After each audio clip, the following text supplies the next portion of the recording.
Welcome to Saving America. This is your host, Dr. David D. Schein. Our series Interviews for Saving America establishes that the world is full of interesting people. I think when you hear from our next guest, you're going to agree with me that she deserves the moniker of an interesting person. Saving America welcomes Lana Centonze for her first time.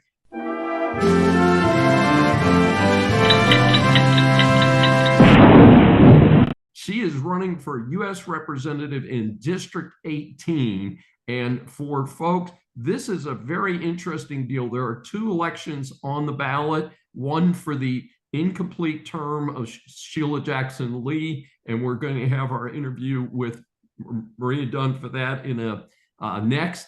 But the important thing is that Lana is running for the full term, and she is running against the former mayor of Houston, Sylvester Turner. And I also want to disclose that this is my district. I have lived in this district for decades, and it's an odd-shaped district, includes the center and east sides of the Heights, as well as many other Houston neighborhoods, even including Houston International Airport for some reason. Lana was a legal immigrant to the United States when she was just 6 years old. Today, she is a wife and a mother. She is also a deeply religious person. She has worked hard to achieve the American dream by pursuing an education. She finished with her master's degree at Texas Women's University, where she graduated with honors. Lana's professional journey led her to serve as a federal officer for 12 years. Throughout this time, Lana advocated for and defended the values and opportunities that America represents. We welcome Lana Centonze for her first appearance on Saving America. Thank you so much for having me. I am so excited to be here. Well, we're excited to have you over here. And of course, we're all rooting for you. Early voting has started, and I will be over there. I'm going to give it a few days until the crowd eases up. I'm very excited. I heard on the news this morning that they had a line, 2 blocks line to vote in Montgomery County, which of course is a conservative part of the greater Houston area. And I think that's a very good sign. Yes, it is. I was out there today and the lines are long everywhere. Everywhere I turn, the line is long. So yeah, they're out there.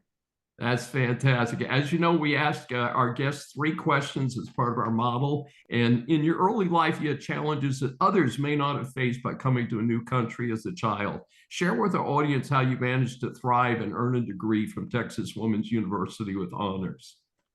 So I came here as a little girl. I was around 6 years old. Of course, as 6, you really don't know much about where you're going or the country that you're coming to. But as I grew up in this country, America, I love so much, I realized how much this country has done for me. It's given my family opportunities that I could never get anywhere else.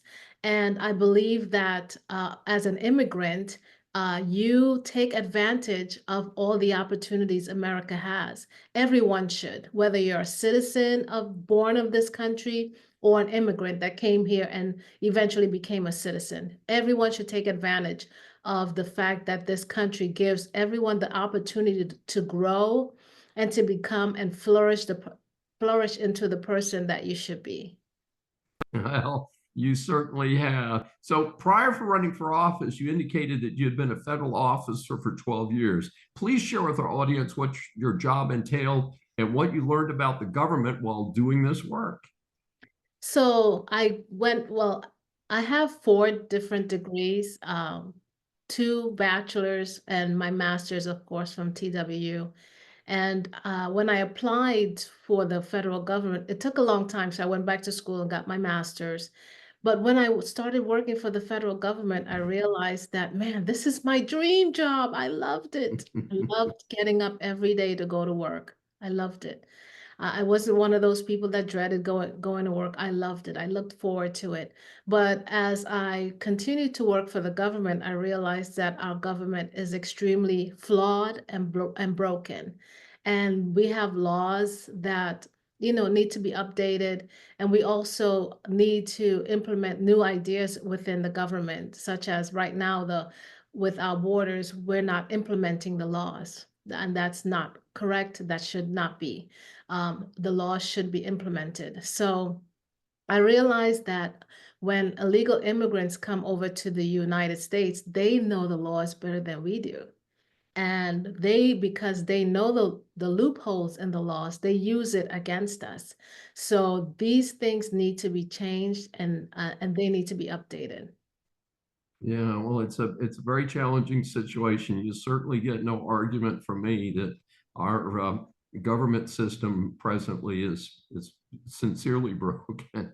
It is. So our third question is, you are running for office for the first time. It's very exciting. Tell our audience something about how you formed your decision and what you hope to accomplish if elected. So I loved working for the federal government, but I am deeply religious. I love God. And even though I loved working for the government, God said, no, no, no, I've got something else for you to do.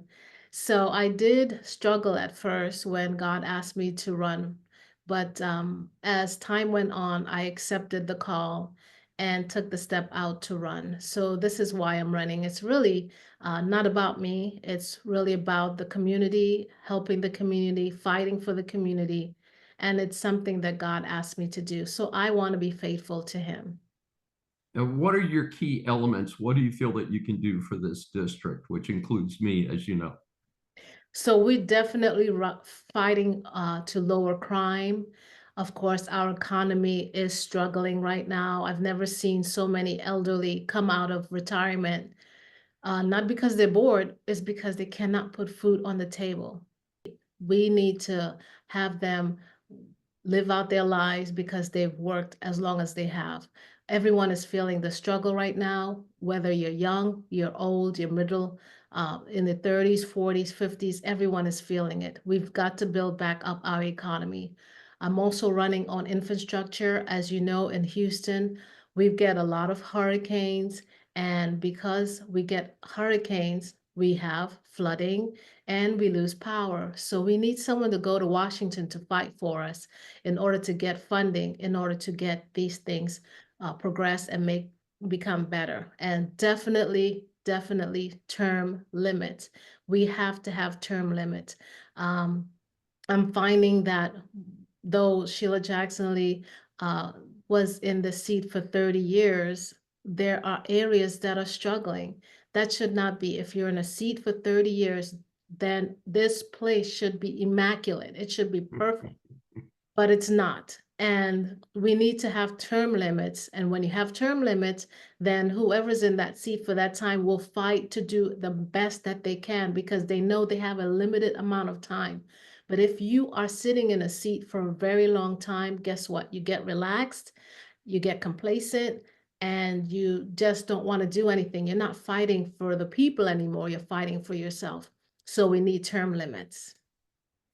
Lana Centonze, it is so great to meet you and have you as a guest on Saving America. How can our audience get more information about you and your campaign?